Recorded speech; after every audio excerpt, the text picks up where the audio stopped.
We are going to talk today about how programming and community engagement can help support families and our connection to the land and just our trust in the green burial process. And our speakers are gonna share a little bit about how we can work together to demystify death and grow awareness of green burial, as well as cultivate belonging, sustainability, and long-term support for natural end-of-life care.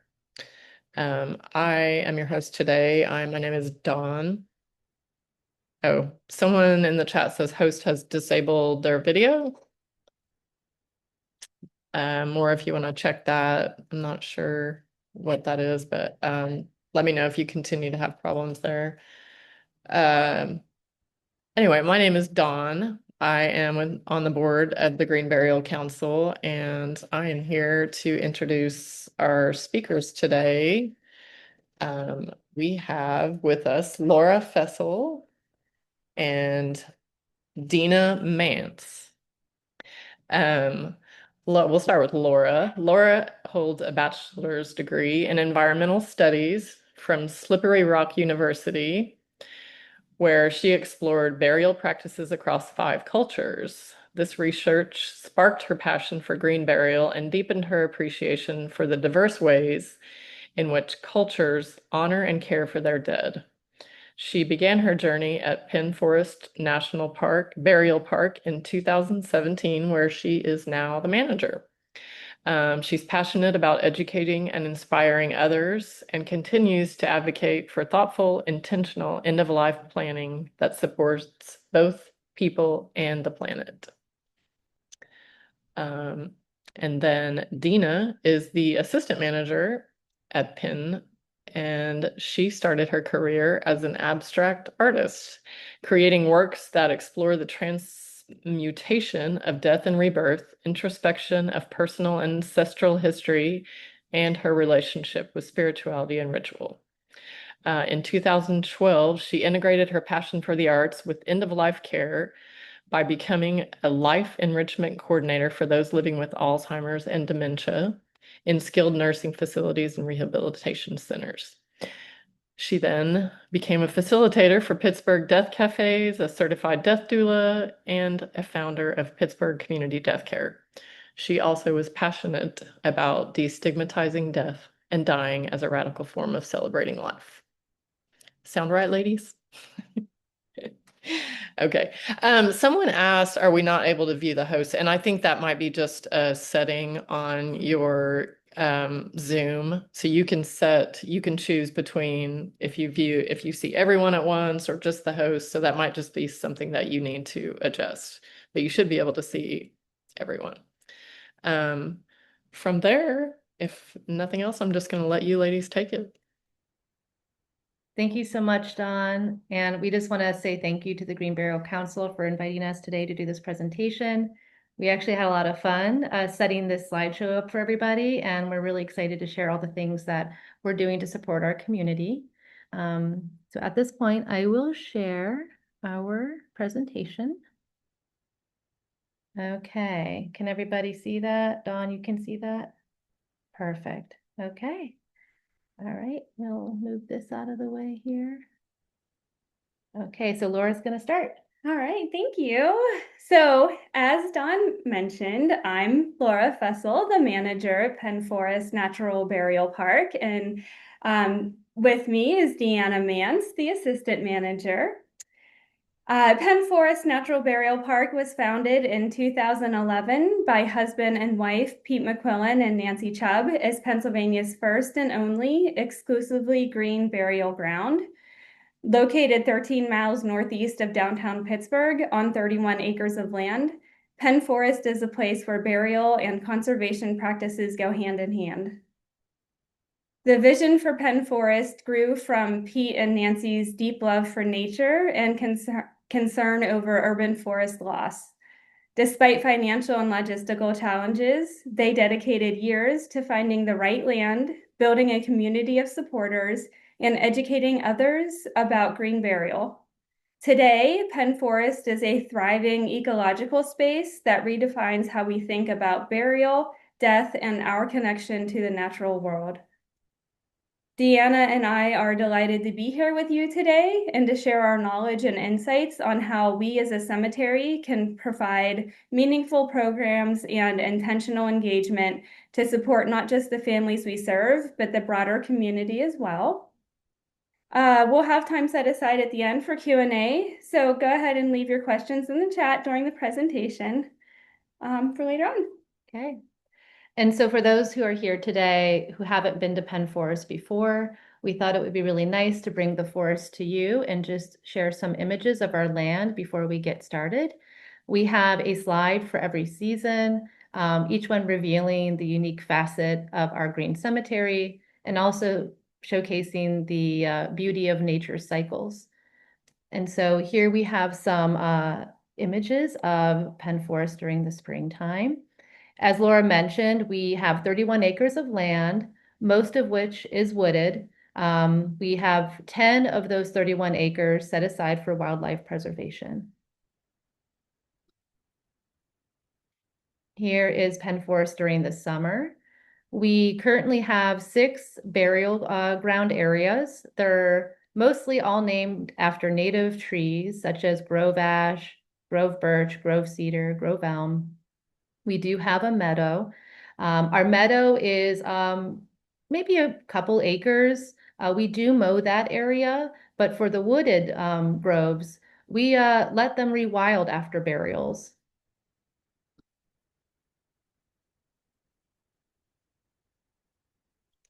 Here's some beautiful snapshots of autumn, which is one of my favorite seasons at Penn Forest. Like I mentioned before, in the meadow, it is mowed all year round. It is also a little bit more expansive under a beautiful big sky. And so for people who need accessibility, and that's important to them, they typically will go with a meadow burial. In the woods, these are usually for people who embrace the chaotic beauty of nature and want to be under the canopy of trees and in the embrace of the forest. And of course, who can forget about winter, which we're all probably excited about at this time of year. It's easy to think of winter as a beautiful season when everything is shrouded in snow. Penn Forest is no exception. But you even see in the top left corner just a little bit of what it looks like when there's no snow. It's very brown, shows a little bit of decay, but we can also find the beauty in that as well. So that's Penn Forest in a nutshell. And so here we're going to talk about our community at Penn Forest. Who's a part of our community? Well, the answer is going to be anyone who wants to join us. Penn Forest is a natural burial park inclusive to all. We honor all beliefs, backgrounds, and traditions. We respect each family's unique end-of-life choices and understand the significance of having a sacred place for remembrance and reflection. We truly believe that death shouldn't be rooted in isolation, it should be rooted in connection. And by leading with compassion, fostering open communication, creating a space for family and friends to participate in the green burial process, we can support our community members who are buried in our cemetery, as well as those who continue to live on.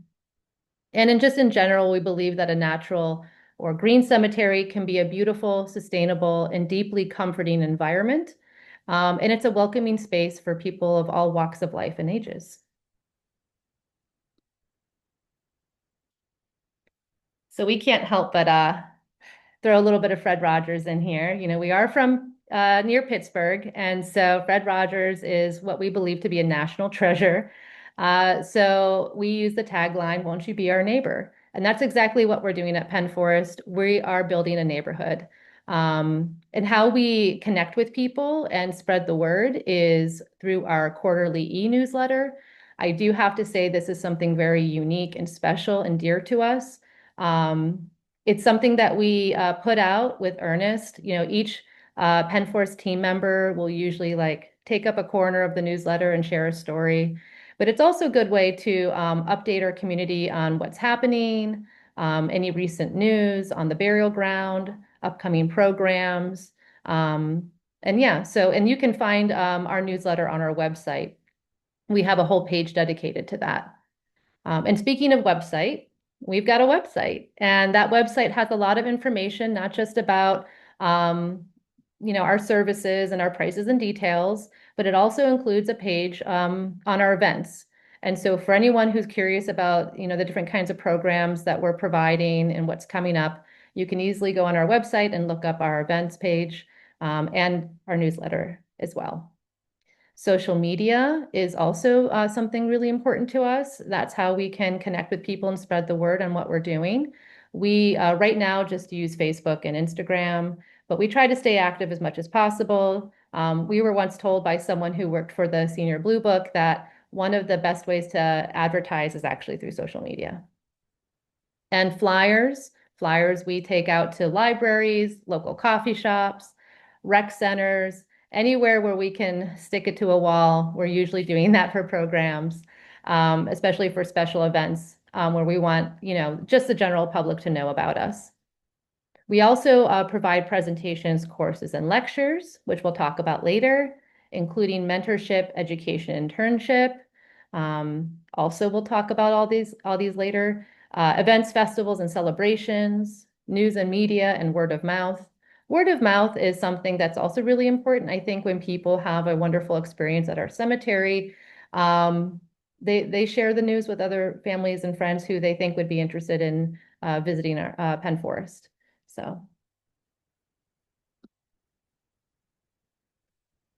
So we briefly mentioned earlier the meadow. So here's some snapshots of the meadow, kind of like at its current state. That's what it looks like right now for the most part, with the exception of a rainbow. We don't have a rainbow right now. I was going to say you have a rainbow every day there. In my mind, I do. In my mind, Dawn. There's many ways we offer engaging spaces that encourage holistic practices throughout our burial park. We think that a cemetery can be much more than a place where people are laid to rest. We believe that the landscape can support the whole person, and that includes the body, mind, and spirit. Our cemetery provides opportunities for quiet reflection, for grieving, gathering, learning, even a little bit of exercise and movement, and meaningful connection with others and with the land as well. And what makes Penn Forest unique is that these experiences are woven into the fabric of the cemetery itself through gardens, trails, natural areas, educational programs, community events, and spaces for contemplation. We invite people to engage with the landscape, not only times of loss, but throughout their lives. And so, in a way, the cemetery becomes a living community space, one that honors the dead while also nurturing the living and strengthening our relationship with the earth. So let's dive into how we support these efforts. So the first thing I want to talk about is our hiking trails. And this is one of my favorite features of the property. We have trails through the woods. They're about 3/4 of a mile long, and they mostly go along the edge of the property along Plum Creek. Well, they're a little bit above Plum Creek, but you can see it very nicely on parts of the trail. And these trails are open every day from dawn until dusk for everybody to visit. And we think this is a particularly important feature for our community because it gives people the opportunity to spend some time outdoors and to connect with nature. And what better way to encourage people to be more sustainable and build a relationship with the earth than to have spaces that provide engagement and informative programs about and in the natural world.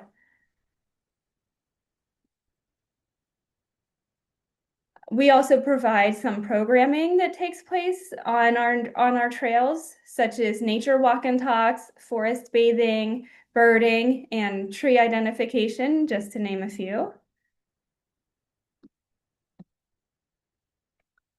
We have a remembrance wall. This wall was built by a journalist from the Post-Gazette who came and did a story on us and decided he really liked it there and wanted to do a project. So he and his son built the wall that you see in the picture on the left. And then in the picture on the right, there is rice paper and pencils in the box.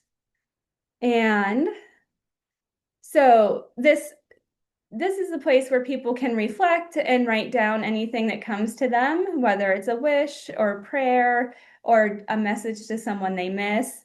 And then they can fold it up and stick it in the cracks of the wall. And then because it's rice paper, it will dissolve in the rain over time.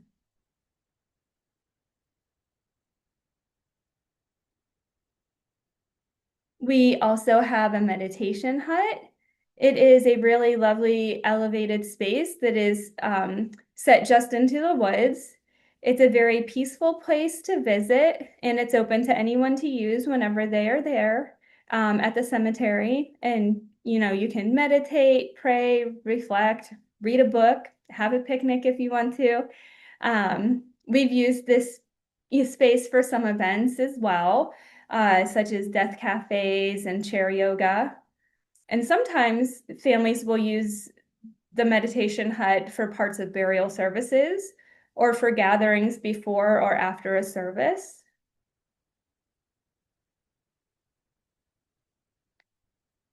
So these are a couple of pictures of some people enjoying the meditation hut. And in the picture on the left, you can see our little kitty cat Ghost. He also enjoys it as well.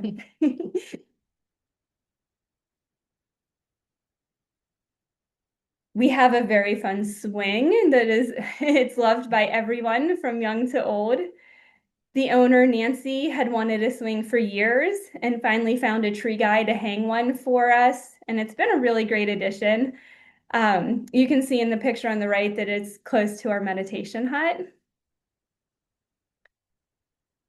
And then I did a little photo shoot a couple days ago. So I have a few slides here of pictures of kids enjoying the swings. What a great way to bring young people to the space. And, it's another way to alleviate fear or just everything that surrounds death. But yeah, side note there. I love that. Yeah. We after burials, if there's, children who are attending a burial, we often like let the families know, like, hey, there's a tree swing over there if your kids want to go for a swing after the service or even before the service. And so it really comes in handy for processing all of that experience. I did a burial recently where somebody showed up early for it, and she was an older lady and she found the swing and she hung out there for like probably a good half hour just on the swing enjoying it. Yeah. Yeah, it's a simple thing, but what a great idea. Yeah. Thank you. Yeah. We have a flower picking garden. So this was the brainchild of Nancy. Back in 2018, she got the idea for this garden. She thought it would be a really great space for people to come and pick flowers. It's free and open to anyone who visits. So anytime there's flowers blooming, anybody is welcome to pick. And people can use the flowers to lay on graves as parts of burial services or just to take home if they want to. It's a really big garden, and whenever it's in full bloom, there are a ton of flowers in there. So we definitely want people to pick. And this garden helps promote sustainability by encouraging people to pick local rather than get flowers that have been shipped in from thousands of miles away. Now, obviously, that's, during the colder months, we're not able to offer flowers for picking, but at least, during the warmer months, we can help alleviate that some.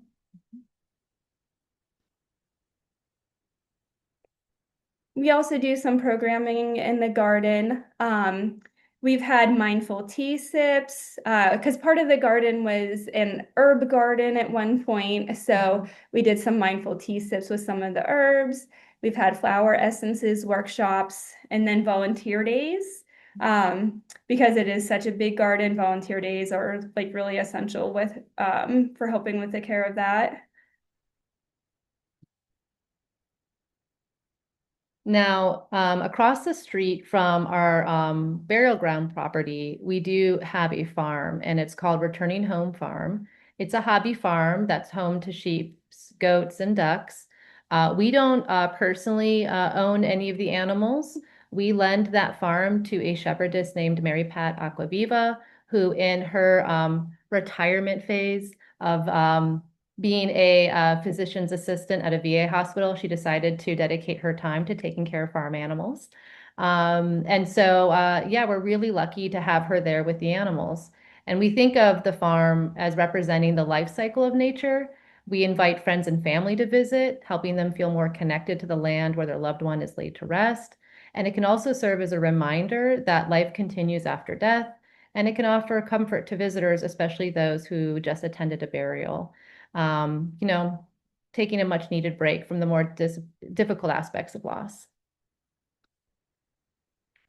Aside of just getting to pet the goats and the sheep, we also do programming there. We have something called Yoga with Goats. For those who have never had a yoga class with goats around, it's very fun, a lot of laughter.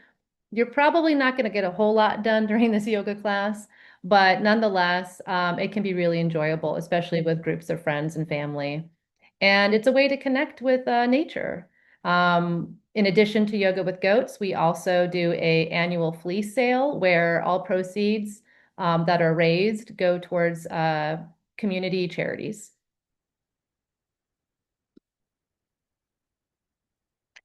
In one of the furthest corners of our property, once again across the street from the burial ground, we rent land to a local farmer.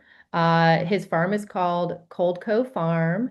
They grow produce that is sold at local farmers markets and restaurants such as Apteca, Driftwood Oven, Morcia, and we just saw their name on a menu at Taco Boys. Yep. So renting land to a local farmer is one of the ways in which we support our community members and encourage sustainable living. We give them a wonderful rent rate. Aside from supporting them, it's also a really great way to complement all that exercise you're getting at the farm with yoga. You get that fresh produce and you put it in a meal and it makes you a healthy human. On the left here, you can see Coldco. This is an example of what their farmers market looks like, and then just an overview of the farm itself on the right.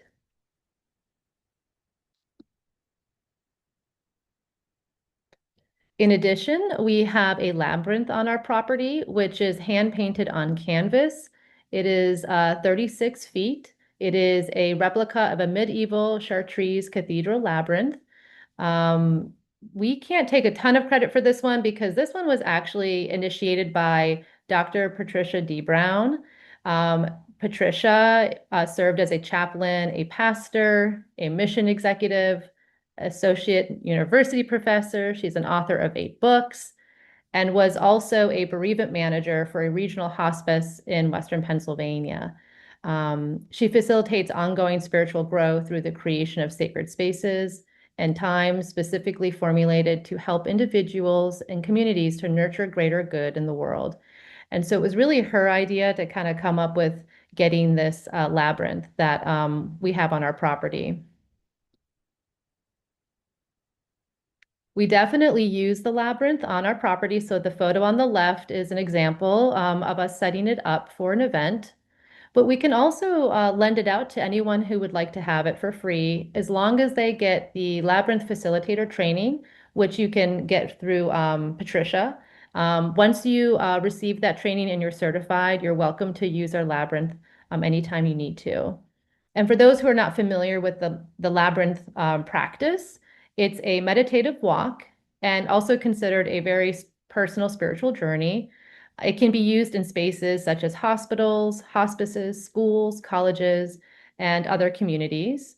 I've heard that for some people, they use as a tool for decision making. You ask yourself a question before you enter the labyrinth, and then as you kind of wind your way through the path, you'll pay attention to the messages that you receive through all your senses. And typically, by the time you get to the center of the labyrinth, hopefully you have some revelation on what you're looking for.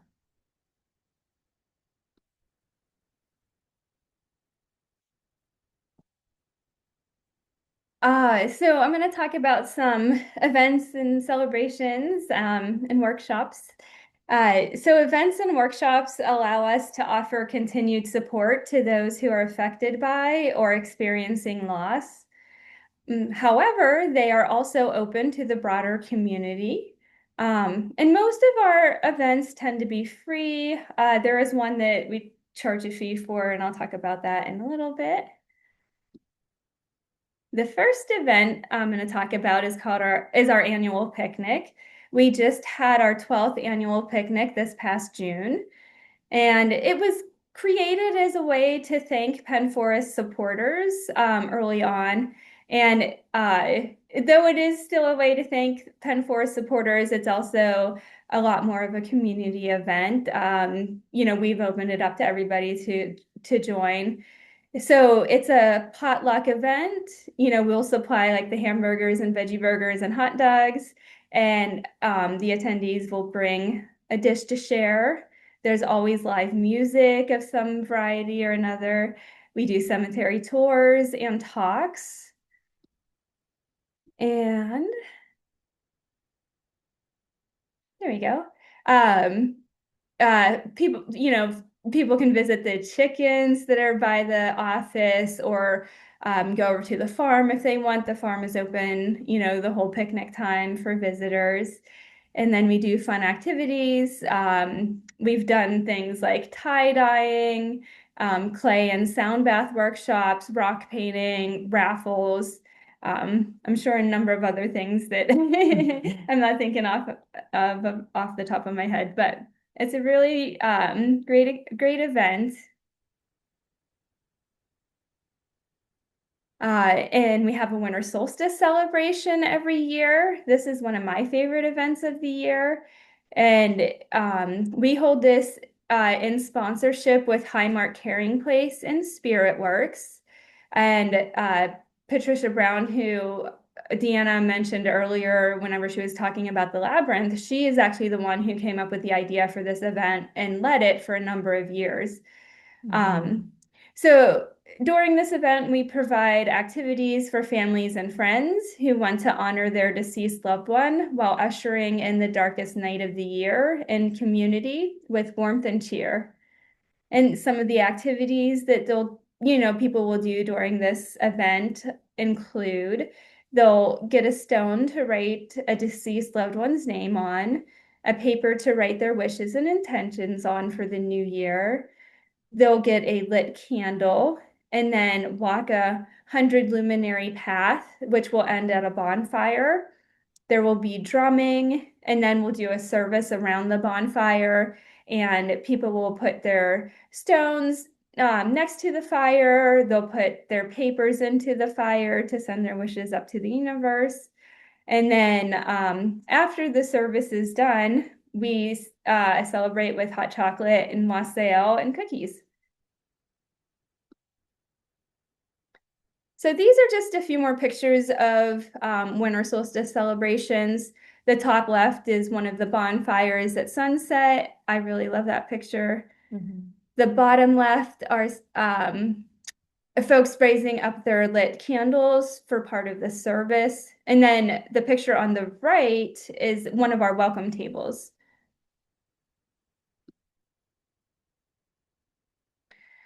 And this is my favorite event. We just started doing it last year, actually, but it's something that I'd been thinking about for years now, and it felt like the right time to bring it up. And we were allowed to go ahead and do this event. It's called Slices and Spirits.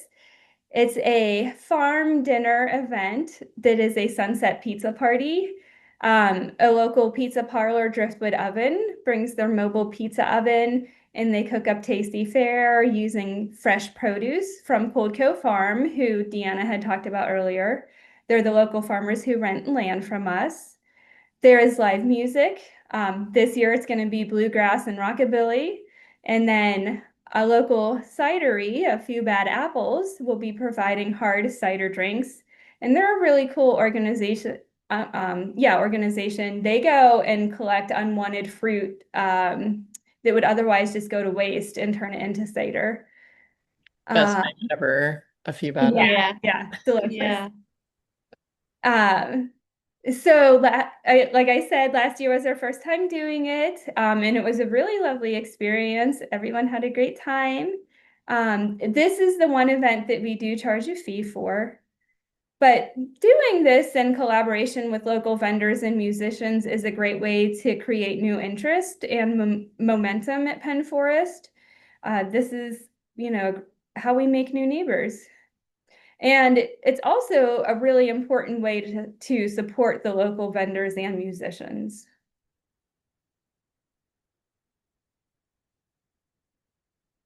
These are some pictures from last year's event. The picture on the left is the band. They're called Mountains Meet the Moon Band.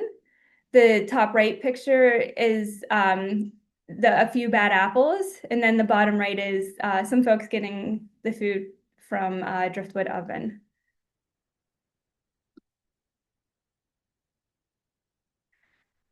So we also, do volunteer days. Volunteers are a crucial part to the creation of Penn Forest. They were essential for so much, and we wouldn't be anywhere near where we are today or be able to offer so much without them. Some volunteers are just individuals who reach out to us looking for volunteer opportunities in general. And other volunteers may be people who have loved ones buried here, and this really allows them to be engaged with the land in a really meaningful way where their loved one is buried.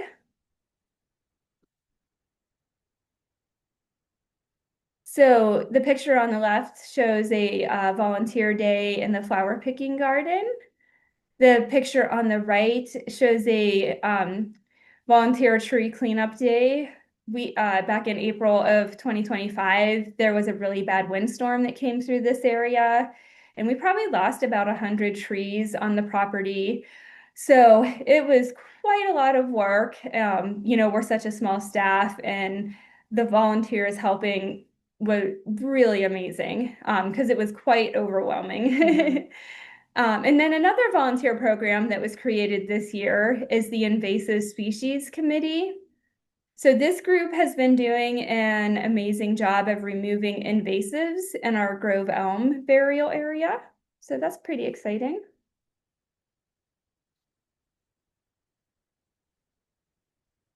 And artisans and creatives, we really love to support them.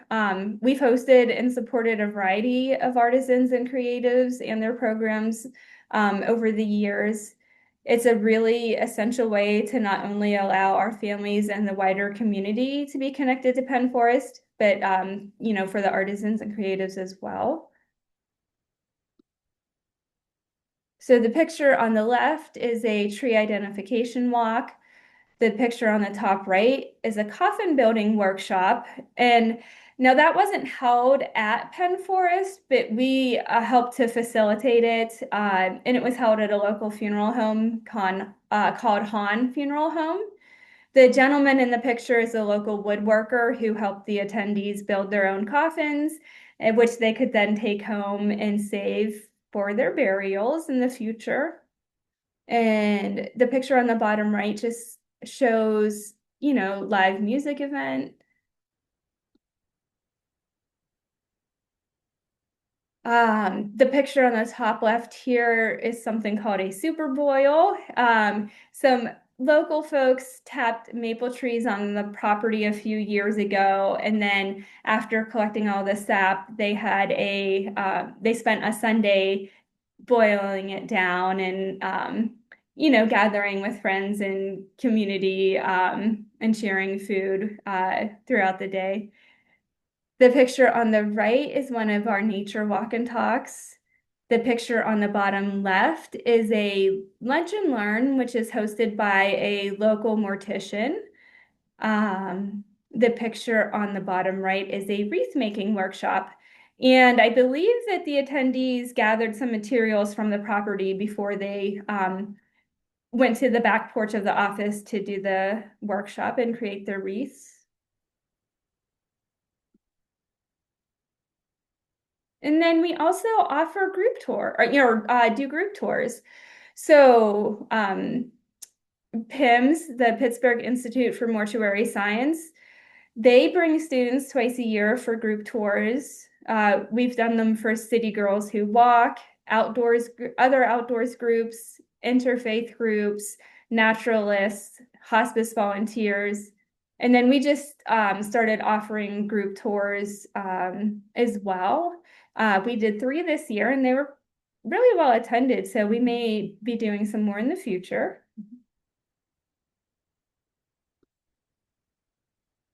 So now that we've covered all the different kinds of ways we connect with our community and build relationship on site on our property, let's talk about the ways that we do outreach. So for example, you see some photos here of a tabling event. On the right is me and the grounds manager, Tom. And so typically with tabling events, we will have all kinds of wonderful things to take a look at and of course take home. We've got our Penn Forest hoodies and t-shirts. We have, you can kind of see it, but we have the Green Barrel Planning Guide on the table as well for people to explore. We have flowers from our flower picking garden that people can take home if they'd like to take a small bouquet home.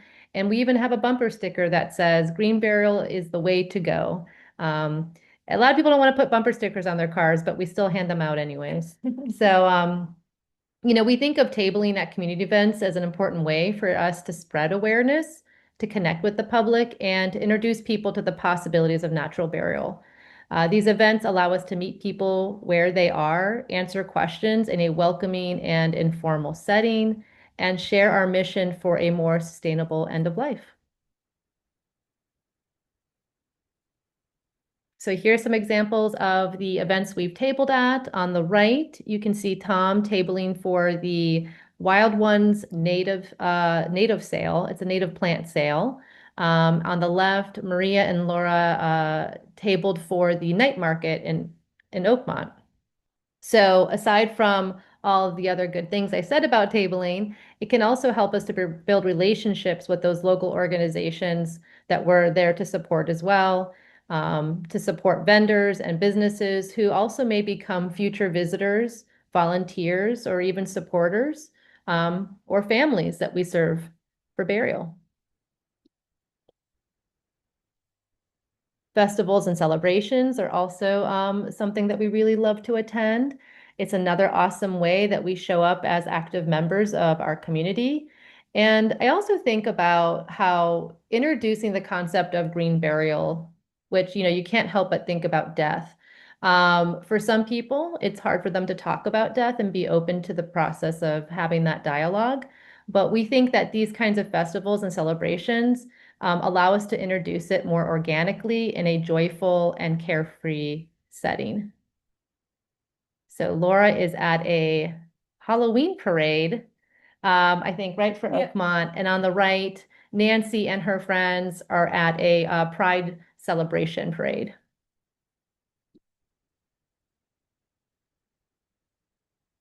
We also visit a lot of senior centers, local nonprofits, and even convention centers.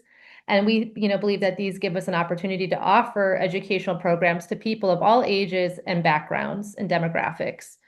These opportunities help make conversations about death and dying and natural burial more approachable and less intimidating. By providing education to a diverse range of people, we can share resources, answer any questions they have, challenge any misconceptions they have, and empower individuals to make informed decisions about their end-of-life wishes. Laura on the left here is attending a senior expo at a convention center in Monroeville. And on the right, I offered a 2-day course at the Homewood YMCA to a group of seniors who wanted to learn about all of the alternative options at their fingertips for final arrangements. So we try to reach far and wide.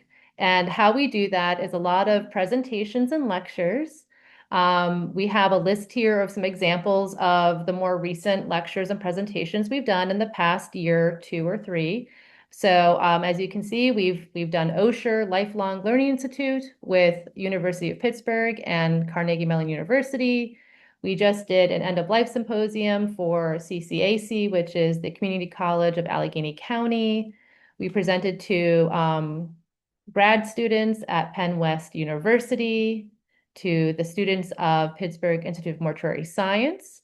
We've presented to gardeners from the Fox Chapel Garden Club, as well as parishioners from the First Unitarian Church, senior residents who live at Longwood, the Funeral Consumer Alliance of Western Pennsylvania, and even Free Thought Community, which is a welcoming group of people who value evidence, critical thinking, science, and secular humanist ideas. And I'd probably be remiss to not mention Green Burial Council, of course, today. There you are. Look, right in the center of that. Here's some examples of the ways that we've contributed to study and research. We believe that saying yes to any student who reaches out to say, I'm writing a paper about natural green burials, can you help me out? We believe it helps advance the understanding of natural burial, green cemetery practices, and the ways people experience death and grief. And by sharing our knowledge, experiences, and practices with researchers and students, Penn Forest can help inform future research and support the growth of the green burial movement, and maybe even contribute to the more sustainable end-of-life care. And so here's just a few examples of some of the studies that have been done and research that we've contributed to. The Shape of Grief at Green Burial Cemeteries by Sasha Isabel Kramer. Sustainability in Death, Motivations Behind and Challenges Within the Green Burial Industry in the 21st Century by Emma Shenton. Natural Burial as Spiritual Practice, Beginning a Natural Burial Ministry, Praying with the Natural World, Presentation for Children and Adults by Benjamin Stewart. And news and media is also a really important factor to spreading awareness as well. These are a list of the more recent articles, podcasts, interviews that we've had. We recently did a interview for City Cast Pittsburgh, which is a local podcast. The Next Pittsburgh wrote a wonderful article about us, but also about the families. They interviewed our families to talk about their experience with natural burial. City Paper's written about us. Talk Pittsburgh has visited us, or maybe we visited them. We visited them. That's Maria and Laura on the stage going live on the air. So nerve-wracking. Public Source, Trib Live, Pittsburgh Today Live actually came to us. That's who came to us. And they came and did a showcase of yoga with goats. Yep. And of course, WESA, our local NPR. So aside from connecting with, hopefully future Penn Forest neighbors and just the general public, we think it's really important to connect with our peers. I think creating a trusted network with our peers is very important to the work we do as a cemetery. Connecting with funeral home providers, other cemeteries, and death care professionals help us to share knowledge, learn from one another, stay informed on best practices, and strengthen the broader movement in sustainable end-of-life care. Also, if you can make friends with some of your peers, they can also help to connect your families and the people you serve with resources and options that align with their needs and values. And so here's a list of a few people that we've had some recent contact with, whether through advice, sharing knowledge. I have a friend whose father just passed away in York, Pennsylvania. We were a little too far for them, but I reached out to Paxton Cemetery in Serenity Ridge, and they were incredible. And we were able to help each other out on figuring out what was best for my friend.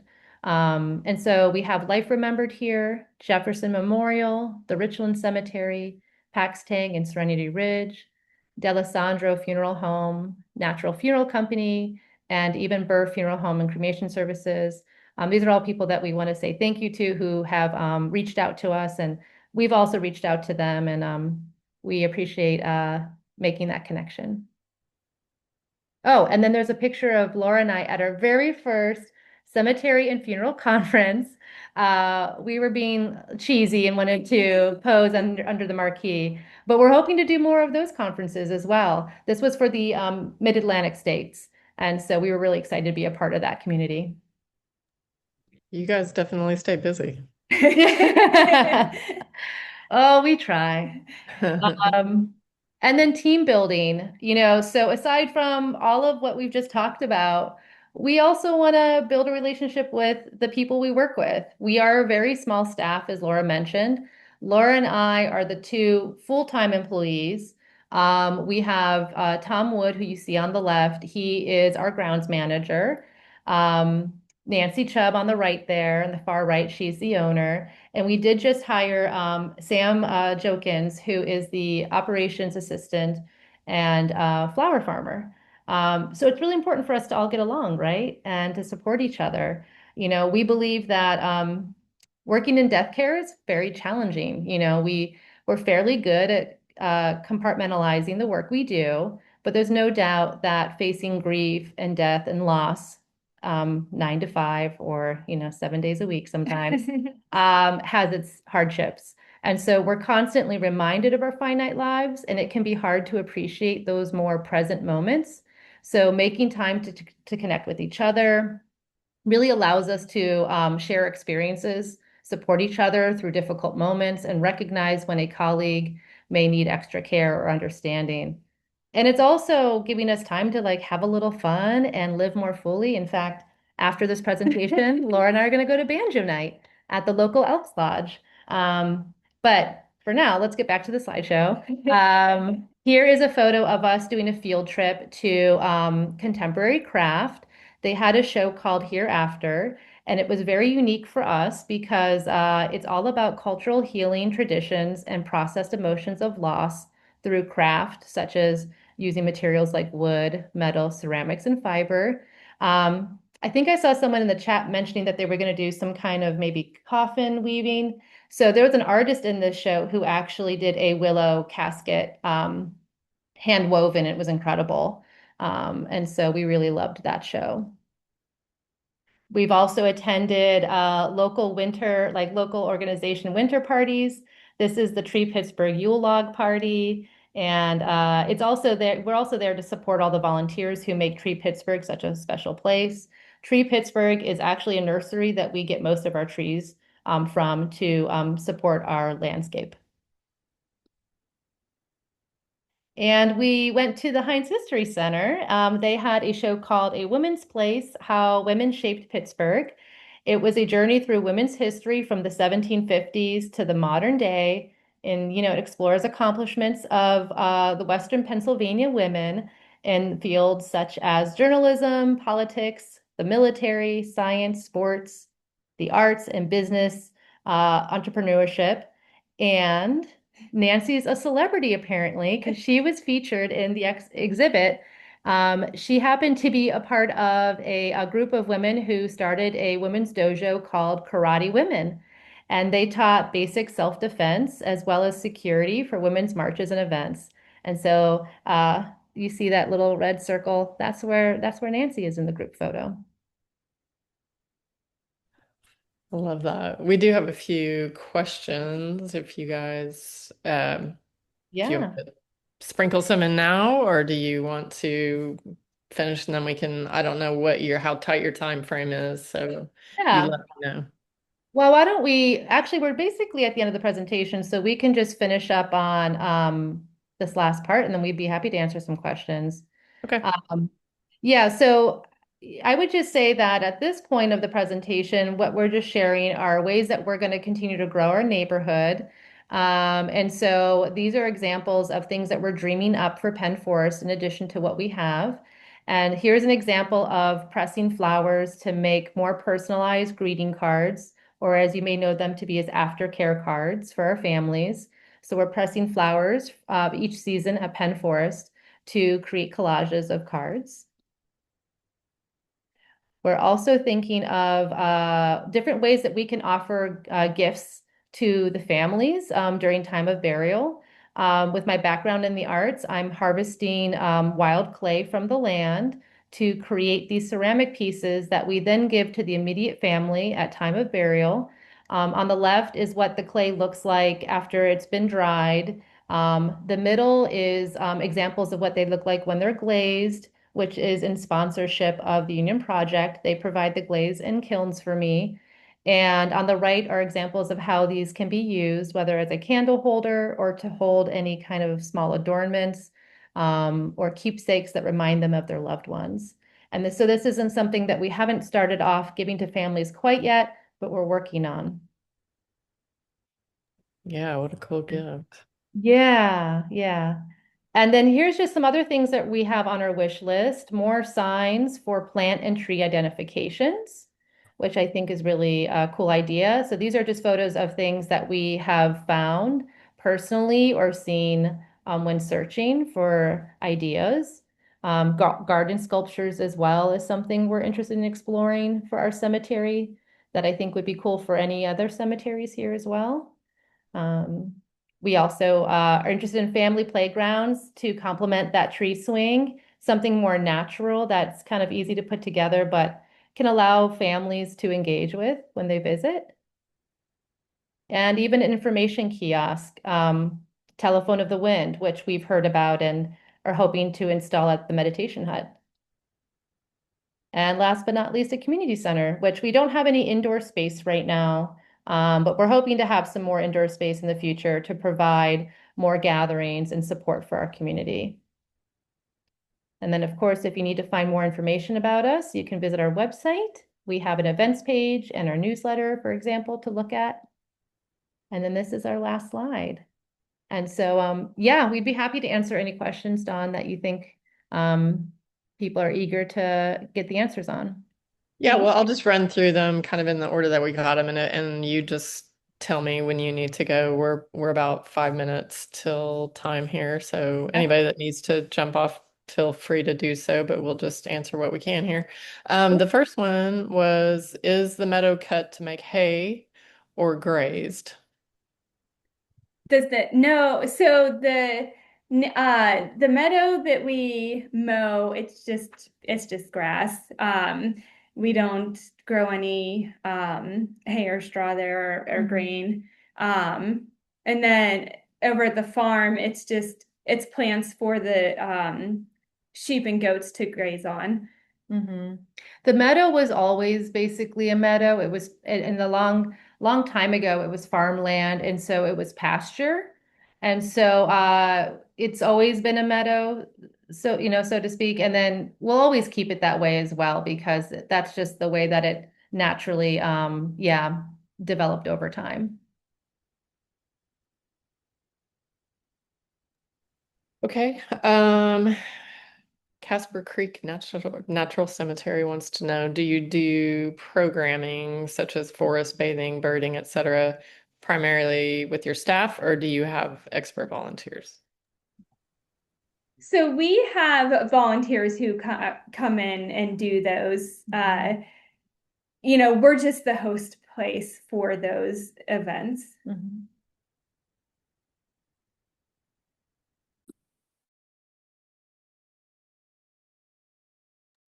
Got to make sure I keep unmuting myself here. Okay.